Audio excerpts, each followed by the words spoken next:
Hey there, subscribe to my channel, and also press this bell icon so you never miss any new updates, cause whenever we upload new video you will get a notification on your phone. At the end of the test, you will be given 10 minutes to transfer your answers to an answer sheet. Now turn to Section 1. Section 1. You will hear a telephone conversation between an employer from the Wild Dune Spa and Resort and an applicant. First, you have some time to look at questions 1 to 5.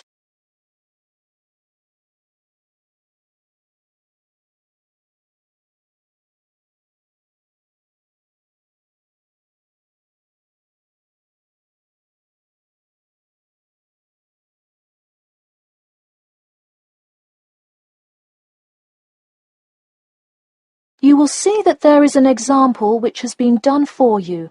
On this occasion only, the conversation relating to this will be played first. Hello, is this John Murphy? Hi, yes it is. Hi John, this is Ed Heisenberg from the Wild Dune Spa and Resort, calling about your application for our lifeguard position. Do you have a few minutes to talk? Yes, absolutely. The employer says that he is calling about the application for their lifeguard position. So, lifeguard has been written in the space. Now we shall begin. You should answer the questions as you listen, because you will not hear the recording a second time. Listen carefully and answer questions 1 to 5. Hello, is this John Murphy? Hi, yes it is. Hi John, this is Ed Heisenberg from the Wild Dune Spa and Resort, calling about your application for our lifeguard position. Do you have a few minutes to talk? Yes, absolutely. Great, could you give me your address? Sure. My address is 45 Elsinore Court. I'm sorry, was that Eleanor? Could you spell that for me? Sure, it's Elsinore. Elsinore. Okay, thanks. And is this the number we should reach you at in the future? 099885767? No, that's my home phone. But let me give you my mobile number instead. 077 896 245. Call me on that one. Okay, I'll make a note of that. Could you tell me your availability? Sure, I'm usually available during afternoons or weekends. I'd prefer not to be scheduled on weeknights because I work part-time as a waiter. That shouldn't be a problem, since we don't stay open very late anyway. And do you have any other employment experience? Yes, I've worked at a few other places. I was the baseball coach at Richmond High School last season. I see. And do you have any other experience that you would like us to note on your application? Yes. Last year I worked at the beach as a rescue diver. Rescue diver? That sounds intense. Well, it's really just like being a lifeguard, except in the ocean instead of pool. So kind of like being a lifeguard at the world's largest pool. I see. Before you hear the rest of the conversation, you have some time to look at questions 6 to 10.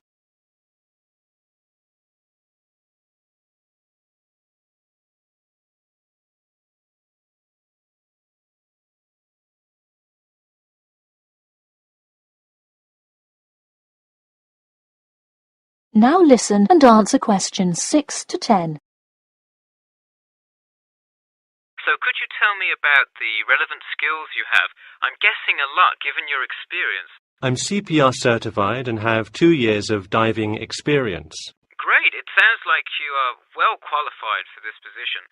When does your CPR certification expire? I think in November, but let me quickly check my CPR card. Actually, it expires in October.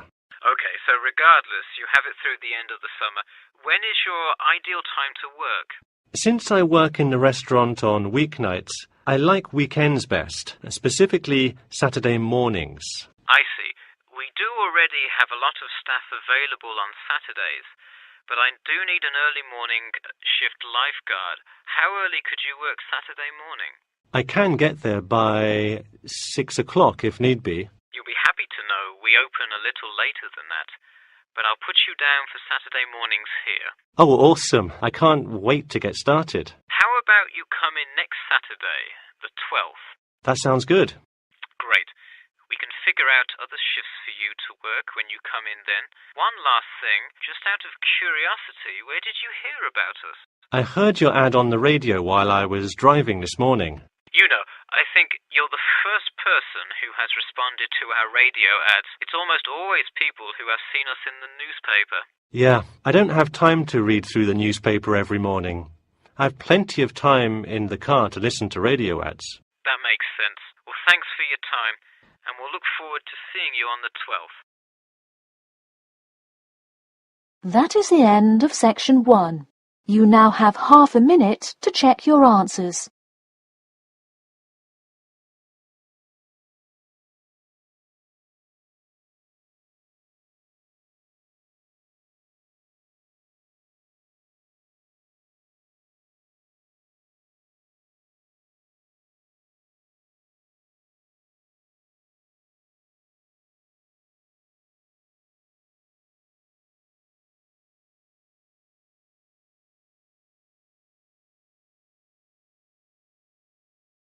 Section 2.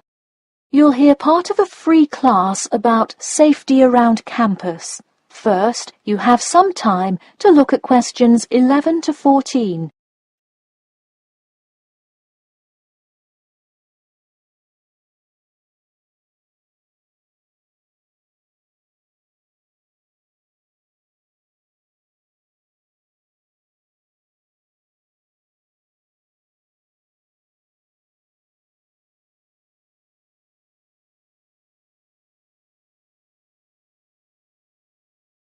Now, listen carefully and answer questions 11 to 14. Good evening. I'm Geoffrey Miller from the University of Nottingham Student Union, and in this week's free class, Carlos Garcia is going to tell us about safety around campus. Over to you, Carlos. Thank you, Geoffrey, and thank you all for your attendance today. Also, I'd like to thank the Student Union here at the university for organising this lecture. Well, I've been serving and protecting the City of Nottingham for over 20 years now as a member of the police department. Does anyone know what type of crime is the most prevalent on campus? I heard someone say drugs and alcohol. That actually isn't too much of an issue. Violence? Nope. Actually, the biggest thing we worry about here is theft. The nature of crime on Nottingham's campus is quite different from that of the surrounding areas. Crime rates across the East Midlands are very difficult to control. We'd like to see the rate stay the same for this calendar year, but it has been increasing steadily over the past 3 years. On campus, however, I'm happy to say that the overall crime rate has fallen this year. You wouldn't think so if you've seen the extremely exaggerated stories in the media. The media has done nothing but cause more concern about crime in our area. Even the crime shows you see today are a little bit far-fetched, but at least viewers know they're not real events. We'd really like to see more factual news articles out there so the public can have a rational sense of the safety level of our society. Before you hear the rest of the talk, you have some time to look at questions 15 to 20.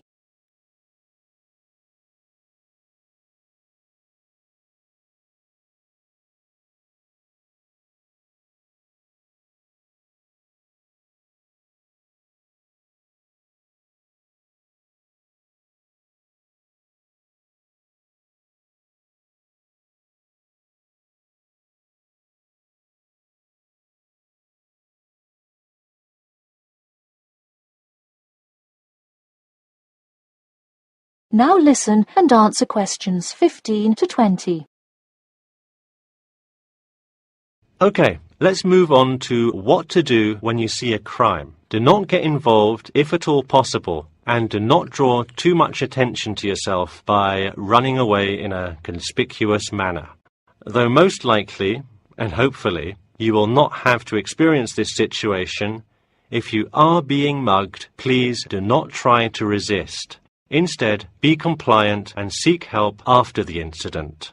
Like I said, though, it is highly unlikely that you will find yourself amidst a crime, but it is important to be prepared should it ever happen. We find that educating students and staff on the correct precautions to take is the best way to increase your safety. Just remember to be smart when you're out late at night and avoid any area or person that looks suspicious. I know it sounds obvious, but I cannot stress this enough.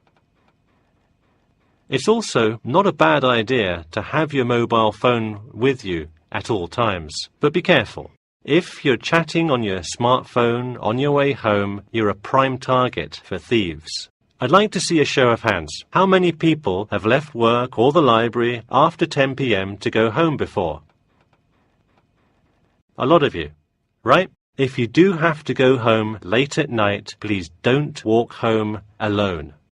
More often than not, there's someone there that will be walking the same direction as you at some point. Walk home with a friend or co-worker. Even if you must use your phone to call someone that's nearby to walk with you, it's always safer to walk home with someone. So when you're walking home, you may feel more comfortable with some sort of self-defense, such as pepper spray. Now, it's your call whether you want to carry something like this or not. However, I absolutely advise against carrying a knife or any other offensive weapon. All too often, they can be used against you if you're disarmed, putting yourself in more danger.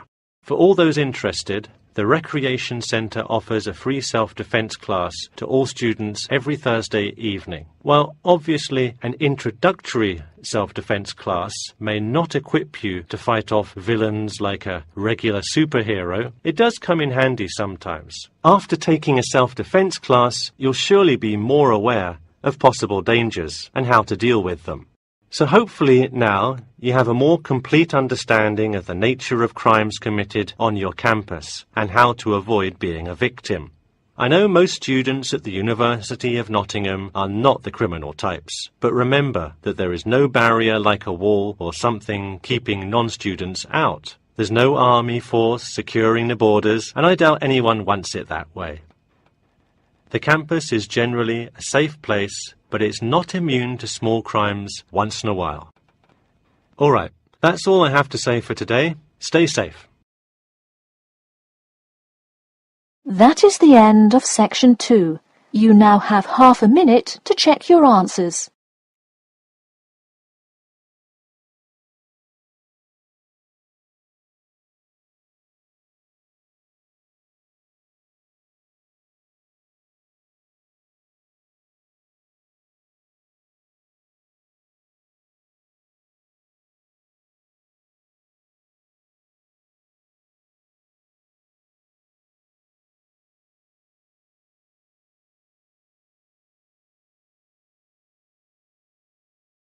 Now turn to section 3. Section 3. You will hear a student called Bobby talking to his tutor about the research project. First, you have some time to look at questions 21 to 23.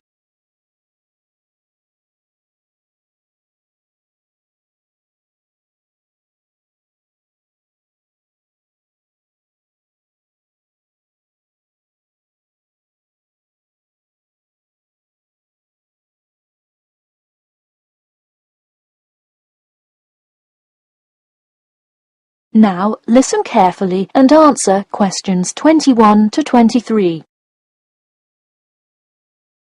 Hi, Bobby. Go ahead and sit down. Tell me about your research project. Well, I decided to research football and keys for success on a football team. That sounds great. What are the guidelines for the test? Did the teacher talk to you about it in class? No, everything is on a handout that was passed out. It says that the first draft is due at the end of next week, and the second and third are due later on in the month. I don't understand why we have to keep revising and fixing it. Is this assignment really that important? Well, this project is a major requirement for passing 11th grade English and will go on your permanent record. Oh, really?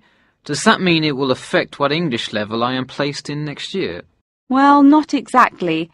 You need a good grade to move on, but it is your overall grade and teacher recommendation that determines what level of English you are placed in next year. Anyway, tell me about your topic choice. Do you play football? Well, actually, it's because my father loves the sport. He watches it every weekend. Cool. It's a good idea to report on something you're interested in. Before you hear the rest of the talk, you have some time to look at questions 24 to 30.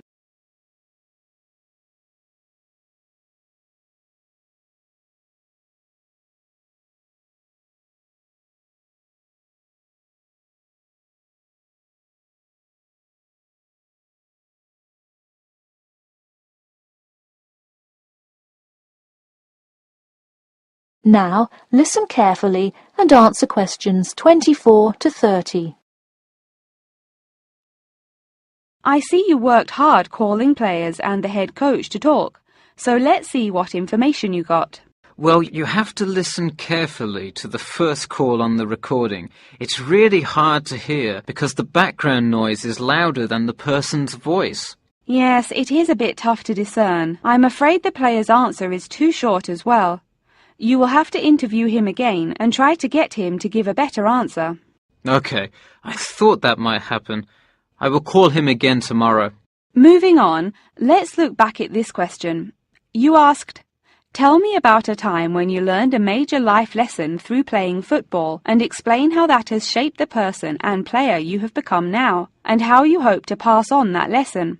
It is a great idea for a question, but in an oral interview it is far too complex. I would advise you to break it up into multiple parts to get a better response. I guess you're right. I wouldn't want to have to provide an answer to a question like that. I will simplify it. I found that when I asked players this question, it took too much time because they were struggling to answer the question completely. In fact, this is the question Joe Billings was answering when the tape ran out. He did tend to ramble on all the questions, didn't he? He sure did. I would recommend that when you go back and interview players again, that you use a more sophisticated recording device. This recording is spotty, which indicates that the equipment wasn't working consistently. Okay, I guess it probably wasn't the best idea to use the sound recorder on my phone. Hey, could you give me some feedback on the content of the report itself? Sure. Let's start by focusing on your topic. While I like that you chose to cover football, it seems inexplicit. The keys for success of a player and team is quite an interesting topic, but what is your thesis? That is to say, what conclusions can you draw from your research? I would suggest coming up with a strong thesis statement and then shaping your report based on that. Is it really too vague? I put a whole lot of facts into it. I list the top 10 goal scorers in football history and later on provide statistics for a few of the most famous coaches and their records as coaches. I think that's great that you included these facts, but I think you focus too much on the facts and not enough on connecting these facts to make your point. Ah, I see. Okay. So it looks like I have quite a bit of work to do before the deadline. That is the end of section 3. You now have half a minute to check your answers.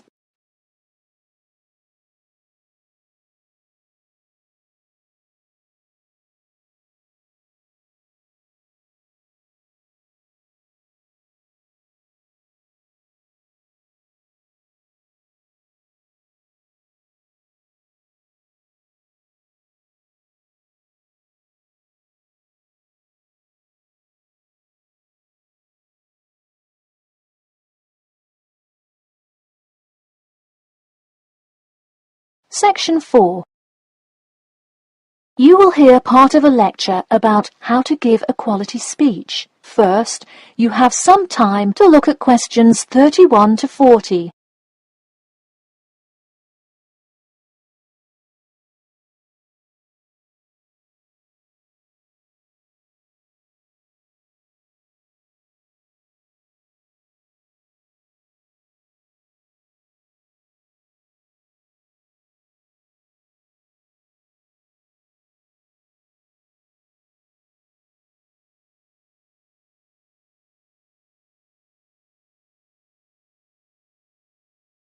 Now listen carefully and answer questions 31 to 40. Good morning. Today I am going to cover the daunting task of giving a quality speech, a thought that makes most of us cringe. In fact, 90% of all people feel nervous about public speaking, about 10% of whom are described as genuinely terrified. Hopefully, when we are finished here today, you all will be in the 10% of the population who do not feel nervous at all. Did you know that lecturers tend to get more nervous if the speech they are giving is an important one? It makes sense, right? You probably wouldn't be nearly as nervous to address your residence hall about the proper use of the recycle and compost bins as you might be if you were asked to give the graduation speech to your entire 5,000 student class. So what is it that makes some people completely comfortable in front of crowds? Some people think that the ability to give a good speech is a gift that others are simply born with. This is almost never the case. Public speaking can be learned with practice. The first most important thing you can do to improve your confidence in delivering a speech is to prepare a quality speech. Honestly, while the content of your speech is relatively important, the audience will really only remember the last sentence you say. It is a good idea to structure the rest of your speech to lead up to this last point to really drive your message home. This is a good way to ensure that your speech is well organized.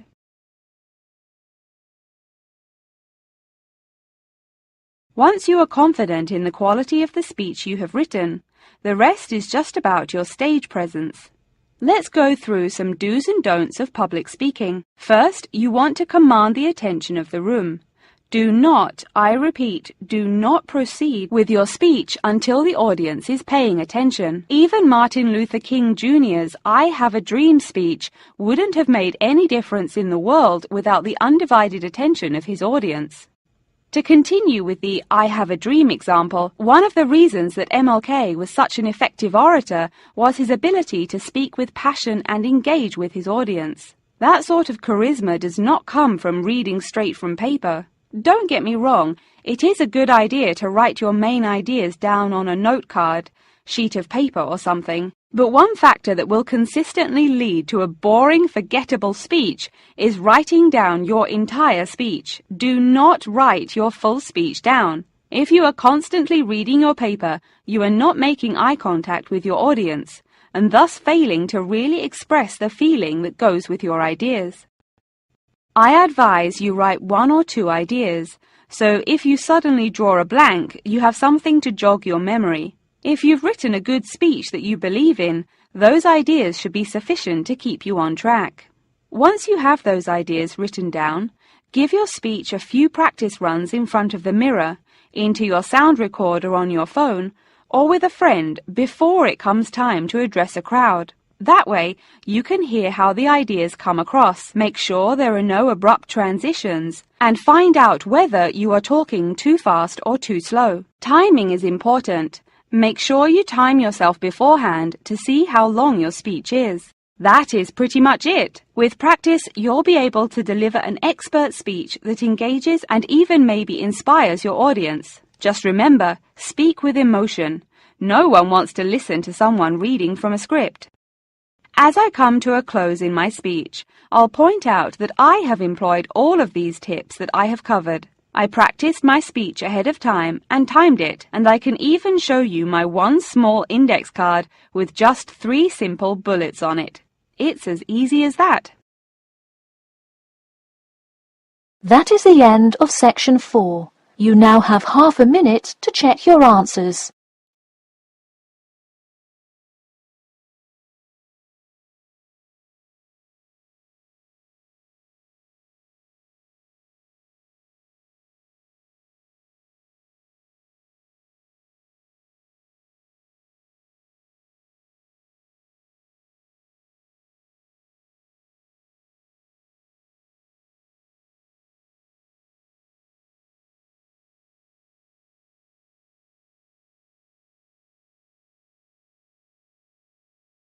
That is the end of the listening test. In the IELTS test, you will now have 10 minutes to transfer your answers to the answer sheet.